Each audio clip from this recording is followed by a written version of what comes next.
Senator, cumulatively, prices rose 22% in the Biden administration. So much, in fact, that real average wages were lower when Biden left the office than when he came in. Inflation was today 2.7%. It's still too high, obviously. But how are you blaming Trump's policies on the affordability crisis when you're talking about 2.7% versus 22%? Well, let's talk about what's happened. And that is that Trump's tariffs have... Now, I know we just jumped straight into it. I did a little something different today, but I just wanted y'all to hear this nonsense that she is about to spew. Like, how this inflation is all of a sudden Trump's fault. The rising cost of goods or the price of things is somehow Trump's fault when these prices rose under Joe Biden and Democrats being in control. So let's keep it rolling. About what's happened. And that is that Trump's tariffs have driven up prices.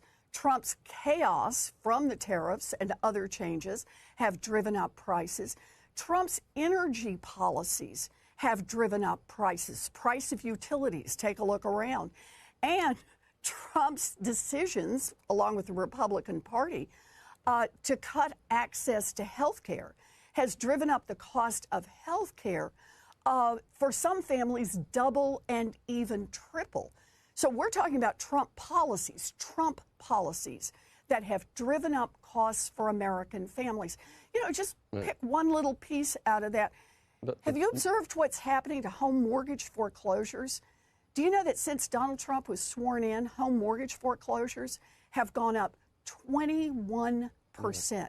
So, yeah, there have been a lot of policies that Donald Trump and the Republicans have been following for a year now, and it is showing up in the costs that people pay. I was trying to do the composite of putting everything together instead of picking individual things, and that's 2.7% versus a high of 9% during the Biden administration. Look, oil's down at least. Most prices don't drop, Senator. You know, the Fed looks for a 2% inflation rate. That's the target. So prices continue to rise every single year because we don't want deflation. So 2.7, while not great, is nothing close to what we had under the Democratic administration. And you'll never hear that from Democrats, ever. All you hear is, the prices are going up, the prices are going up, the prices are going up. Well, technically, that's kind of what they want to a small extent, 2%, right? 2%. But you'll never hear that from the Democrats. All you'll hear them scream is what I just said. The prices are going up, while not telling you that that's exactly how they want the economy to be run. But then also that it was going up at 9% when they were in control. They'll completely skip over that, like she's about to do right now. Let's keep it rolling. You know, Joe, what you should do? You should go lecture to every American family around the country who is saying they feel under enormous economic stress. 80% of Americans say, I'm worrying about whether or not I can make it to the end of the month on my paycheck. I'm worried about whether or not I can send my kids to school. I'm worried about whether or not I will ever have a chance to retire. American families are mashed to the wall on prices. They are not able to take their paychecks and stretch them far enough and build some real economic security. And part of that is because Donald Trump, in the 1 year that he has been in office, after promising how many times during the election? At least hundreds of times, promising to lower costs on day one. The costs that families have to deal with up close and personal every day, those costs, groceries, utilities, housing, healthcare, those costs are up, and it's putting a squeeze on American families. You can go tell them it's not, but I don't think they're going to believe you. Yeah, like y'all learned in this past election when they were telling us everything is fine, everything is dandy, everything is good, everything is great. Meanwhile, inflation was at 9%. Like, come on now. Let's be real here. Let's be real. These people, boy, I tell you, man, everything under the sun is somehow Trump's fault. It's never their own fault. It's never, yeah, we messed up on that. Yeah, we shouldn't have done that. Yeah, that was on us. It's always, well, but Trump. Well, but Trump, but MAGA. You know, goodness gracious, man. Good. You just can't make this stuff up. You really can't. You really can't. And they wonder why they having why they had a hard time winning, even after spending over $2 billion. Come on, man. Come on. Jeez Louise. On American families. You Right, can I'm go trying to tell read- them it's not, but I don't think they're going to believe Here's it. also the other thing. What was she concerned about the squeeze on American families when they were all running this country and prices were rising hand over fist? Were they concerned with the prices then? I don't think so. People like Elizabeth Warren were pretty damn quiet. Didn't really hear a peep. I didn't hear her. Hey, listen here, Joe. We need to get these prices under control, Joe. I didn't see her all over the airwaves. Did y'all? I don't remember it. You. I'm trying to read the room here. Do you get the sense that you and President Trump will actually be working on things together, or do you think that this was just talk and that no action will come of it? I don't know. You'd have to ask Donald Trump. I'm ready to go.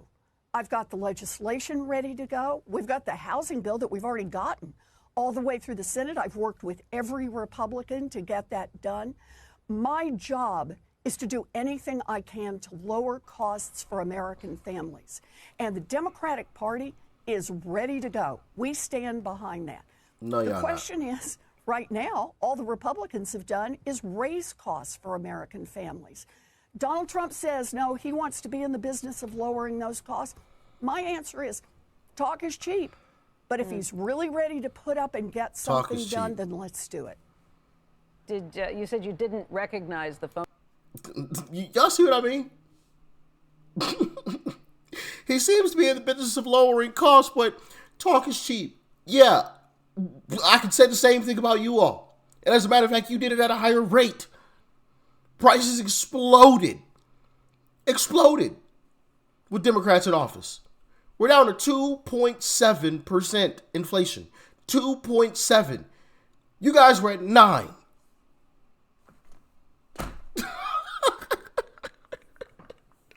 The goal is 2%.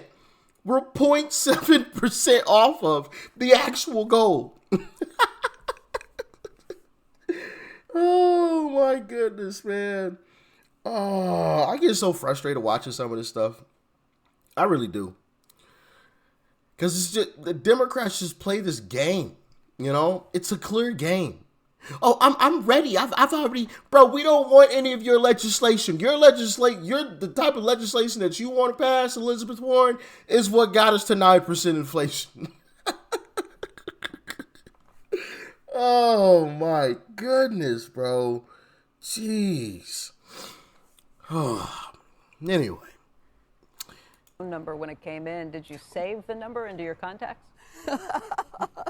You know, it really was one of those moments. I don't usually pick up the phone when I don't recognize the number. And I thought, I just come out of giving this speech. And I thought, 202, somewhere here in Washington. You can put a special ringtone on there, Senator. I've seen it on Landman.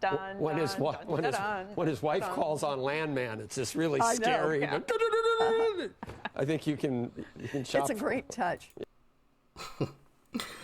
And she's surprised that Trump called to work on some things, which one of the things that he asked about was the whole credit card, freezing the credit card interest rates. But that's Trump. That's Trump. Like, Trump is a guy who will try anything and everything, sometimes to a fault, right? Sometimes to a fault. Like when he threw out the idea of 50-year mortgages. Like, what the Hey, listen, Unc. You my guy, but 50-year mortgages is just... Now, that is just stupid. You my guy, Unc, but 50-year mortgages is crazy. But I also do respect the fact that he was like, hey, let me throw some stuff at the wall and see what sticks. How about a 50-year mortgage? You know, that tells me, hey, he's willing to try anything and everything to try to get things under control. He's willing to try anything and everything, including a wild idea like 50-year mortgages. My goodness, 50 years. 30 years is already long in my humble opinion. Mortgages shouldn't be any longer than 15 years in my humble opinion, but that's just me. That's just me. So 50? Boy. Wee. Anyway, yeah, man. These folks are absolute hypocrites. Absolute hypocrites. And they have to be called out whenever they do stuff like this. Like this makes me think of, there was a moment where Bernie Sanders tried something that was kind of like this. He went on the Joe Rogan show. And matter of fact, I'm gonna try to pull up the clip. I think I have it saved. Because Joe Rogan like slightly called him out. You can tell Joe Rogan like caught on to what he was trying to do. But he didn't want to be hostile with Bernie. Let me see. Here it is. What it says is, you're a billionaire. You have now the constitutional right, because your money is your freedom of expression, right? So you don't like Bernie Sanders? You can put millions or hundreds of millions of dollars into a campaign and express your view about how terrible Bernie Sanders is, right, and you can buy that election, right? That's your constitutional right.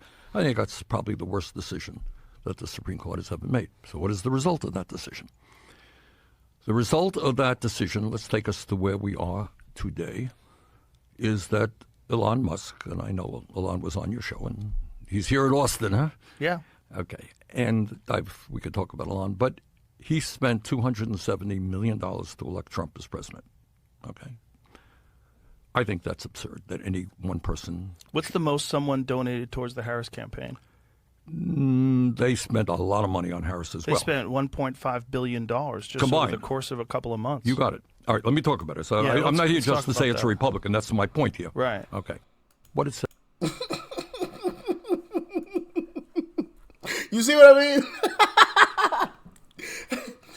mean? Elon Musk spent $270 million on the Trump. Joe Rogan. How much did they spend on the Kamala Harris campaign? Well, they spent $1.5 billion. Well, see, yeah. That's my point. I'm not trying to say it's just Republicans. Yeah, you were. Yes, you were. That's exactly what you were trying to get at. And then you got exposed. And as a matter of fact, they didn't spend just 1.5. They spent $2.5 billion in 3 months. 3. And you want to tell me that the Republican Party is the party of the rich? When's the last time you guys saw one of these so-called celebrities, right? Because what is a celebrity anyway? When's the last time you saw one of these celebrities endorse the Republican Party? How often do you see that? Yeah, exactly. Not often. Not often. These rich individuals, they all endorse the Democrat Party. But somehow the Republican Party is the party of the rich. How does that even make sense? Even if you want to talk about Elon. Elon was a Democrat. Same thing with Joe Rogan. Joe Rogan was a Bernie guy. So all of these wealthy individuals. Oh, man. And then you got Elizabeth Warren out here going on CNBC, just making up a bunch of gibber jash. Just nonsense. Just nonsense. Well, see, the rise in costs, it's Trump's fault because the tariffs and it's just the MAGA politics and like what? What are you talking about? What are you talking about? Oh my goodness, man, my goodness. But that's just Elizabeth Warren for you. As a matter of fact, I got a short that I'm probably drop later today.